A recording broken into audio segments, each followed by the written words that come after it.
पिता और पुत्र पार्ट 6। सूर्यप्रसाद को देखते ही मास्टर जी ने डंडा उठाकर उसके दोनों हथेलियों पर चार चार बार मार लगाई और उसे घुटनों के बल बिठाकर धमकी दी।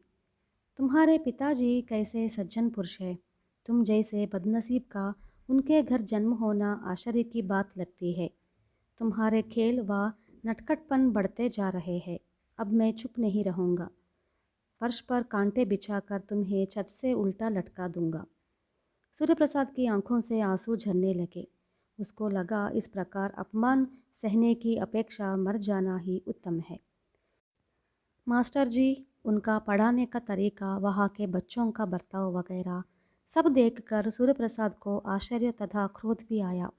यह कैसा मास्टर है, यह पढ़ाई भी कैसे है। मेरा सत्यनारायण बेचारा क्या यही अर्थहीन शिक्षा पा रहा है। थोड़ी देर बच्चों ने पहाड़े याद किए। इसके बाद महीनों तथा तिथियों के नाम रटे। इसके बाद मास्टर जी ने चेतावनी दी कि शोरगुल न मचाए। फिर खुद कुर्सी पर बैठकर दीवार से सिर टिकाकर कर्राटे भरने लगे। इस बीच उनके मुंह में एक मक्खी भी चली गई, मगर मास्टर जी को कुछ पता ही नहीं चला। थोड़ी देर बाद बच्चों ने सूर्यप्रसाद को घेर लिया। सब कोई उसे सत्यनारायण कहकर ही पुकार रहे थे, मगर दरअसल वह किसी का भी नाम नहीं जानता था। किसी का चेहरा तक उसने आज तक नहीं देखा था।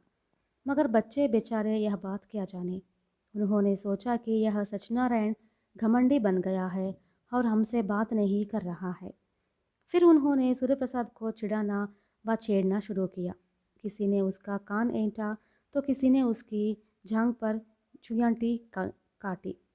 सारे कमबख्त उसे नाना प्रकार से सताने लगे।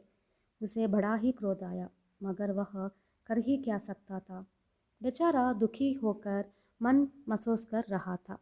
आखिर जब उससे सहा नहीं गया तब वह जोर से चिल्लाया। बच्चों ने कल्पना तक नहीं की कि वह इतना चिल्लाएगा।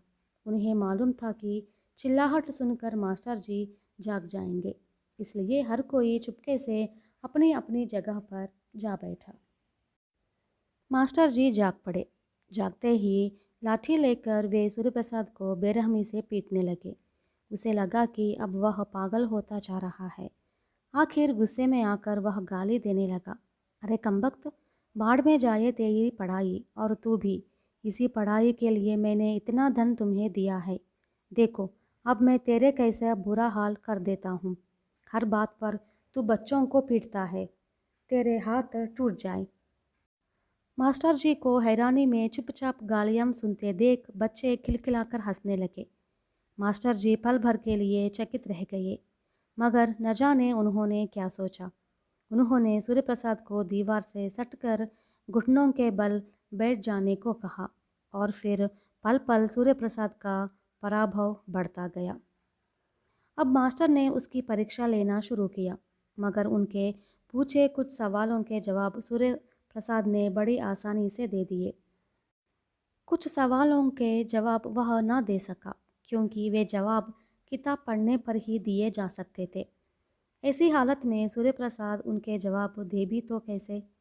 अब घुटनों के बल बैठना सूर्यप्रसाद को बड़ा ही दुर्भर प्रतीत हुआ। साथ बच्चों ने भी उसका मजाक उड़ाना शुरू किया, मगर मास्टर ने उन शरारती बच्चों को डांटा तक नहीं। इसके बाद मास्टर जी ने गणित से कुछ सवाल किए।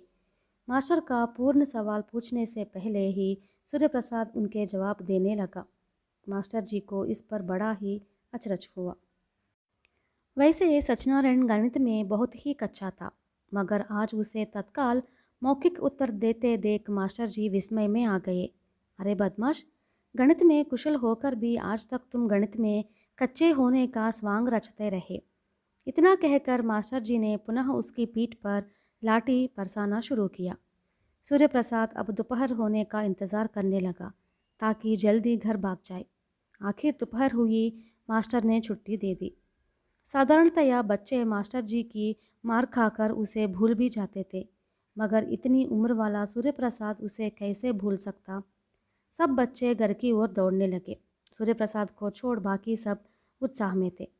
कुछ लड़के रास्ते में सूर्यप्रसाद को घेर कर पूछने लगे, अरे सत्यम, बताओ क्या हुआ? तुम तो बिल्कुल नए नए लगते हो आज। सब ने जोर देकर पूछा। इस पर खींचकर सूर्यप्रसाद ने कहा, हाँ हाँ, मैं नया आदमी हूँ। मेरा नाम सत्यनारायण नहीं। तुम लोग मुझे उस नाम से मत पुकारो।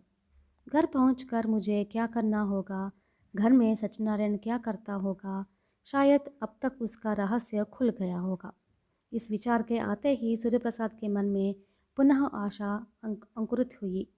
यह बात सही है कि अगर वह अपने को सूर्यप्रसाद कहेगा तो कोई उस पर विश्वास नहीं करेगा, लेकिन सत्यनारायण को देखकर कोई यह भी नहीं मानेगा कि वह असल में मैं हूँ। उसके उनके मित्र मिलने आएंगे, अनेक मामलों में चर्चा चलाएंगे। उन सबका ज्ञान